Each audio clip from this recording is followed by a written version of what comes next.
In this video, we will show you how to lay the perfect patio using the Tobermore Stanza flags to create a beautiful outdoor space to enjoy with your family and friends. We will take you through the process step by step and explain which tools, equipment and materials you will need. Before starting, it is important to check the locations of any underground services, such as gas, water, oil or electricity, as these could be damaged during the installation.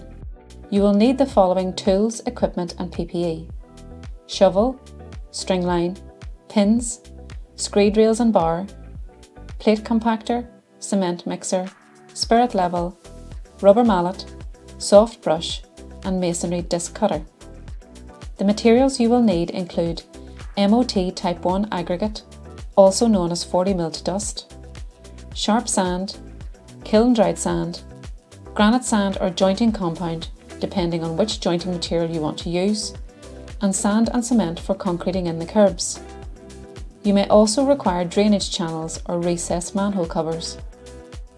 All of these materials can be purchased from your local builder's merchant. You should also ensure you are wearing the correct PPE: high-vis vest, safety boots, dust mask, gloves, ear protection, safety glasses. The first step is the excavation process. To work out the depth that you will need to dig out, certain things need to be considered.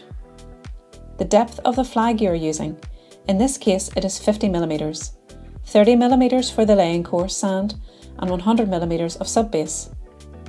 Therefore, if you are installing a 50mm deep flag, you should add 50mm plus 30mm plus 100mm, meaning you will need to excavate approximately 180mm. If the patio is being installed directly beside the house, always ensure the finished level is at least 150mm below the damp-proof course. The next step is installing the edge restraints. Kerbs are used to form the edge restraints, acting like a frame around the patio, holding everything in place. The kerbs are bedded in concrete using a mix of 6 parts sharp sand to 1 part cement.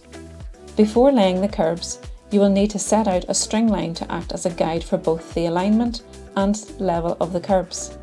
Once you have set out your string line, spread out your base of concrete and then place the kerbs onto the concrete bed against the string line and gently tap them down using a rubber mallet. Make sure to check the levels using a spirit level. Once the kerbs are bedded in concrete, you should then haunch them at the back with concrete and smooth off using a trowel. Haunching ensures the kerbs are held in place and prevents them from moving forwards or backwards. Once the kerbs have been installed, leave the concrete to harden.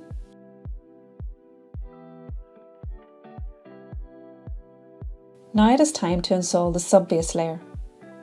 The subbase is extremely important as it gives the patio its structural integrity and prevents any sinkage. Pour in the Type 1 aggregate and distribute using a shovel. The subbase layer must be installed with a slight fall to allow surface water to drain from the surface. This patio is 3.8 metres long, so we take 3.8 metres and convert it to millimetres, which is 3,800 millimetres. Then divide that by 80mm, which is the fall we want to achieve. This gives us a 47.5mm drop from one end of the patio to the other. This fall should be formed in the subbase and not the laying course. To create the fall in the subbase, place a string line at the finished level and at the highest point. Run it to a wooden peg at the lower end. Use a string line spirit level to check the string is level. At the low end, measure down from the string line 47.5mm and place a wooden peg at this level. This now indicates where the subbase materials need to be brought up to. You can do this in various locations to guide you. Measure the depth, making sure you have installed at least 100mm.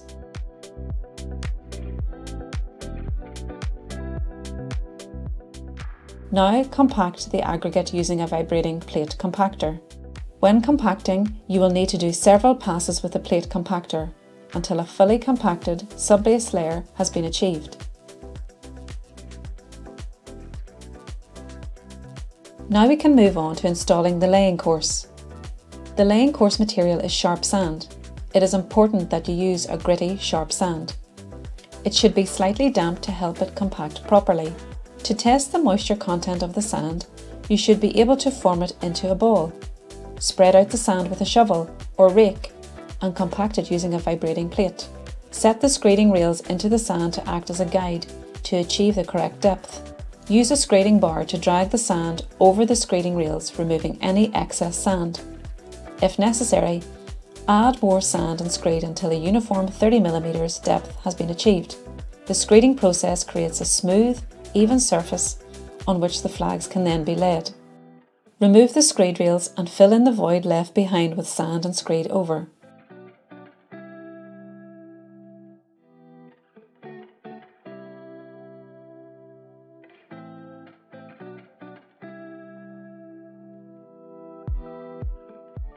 If you are using more than one pack, it is very important that you check the batch code labels on the packs to make sure that they all match.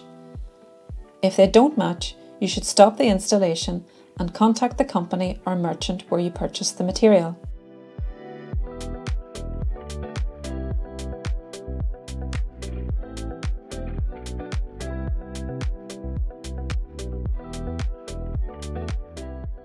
In the slate colour blend, some flags will have a predominance of dark charcoal pigment, some will be light grey, and some will have varying blends of both light and dark. This is completely normal. Therefore, to achieve the best possible finish and blend, you must always mix flags from a minimum of 3 packs. If you are only using 1 or 2 packs, you must ensure that you thoroughly mix the flags to achieve a good colour blend. The installer must make regular visual checks during installation to ensure the blending of colours is consistent. On this patio, we have installed kerbs small in charcoal to complement the slate colour. Laying should start at a straight edge. As you lay the flags, make sure not to stand on the screeded laying course. Lay the flag onto the laying course and tap it into position using a rubber mallet. Stanza flags have built-in spacer nibs which create a 5mm joint. Lay the flags so that the spacer nibs touch the previously laid flag. The flags feature a pencil chamfered edge which prevents chipping and reduces maintenance. This product features Tobermore prime top surface technology which ensures long-lasting, vibrant colours and a hard-wearing surface. Once all full-size units have been laid, you will have gaps at the edges of the area and some flags will need to be cut to fill these gaps. Measure the size of the void and transfer the measurement to the flag. Mark where you need to make the cut. The flag should be cut using a masonry disc cutter with water suppressant to reduce the amount of dust. Always wear suitable PPE when cutting the flags. The cut should be made in a designated area away from the patio. This is to avoid getting any cutting dust going onto the newly laid patio.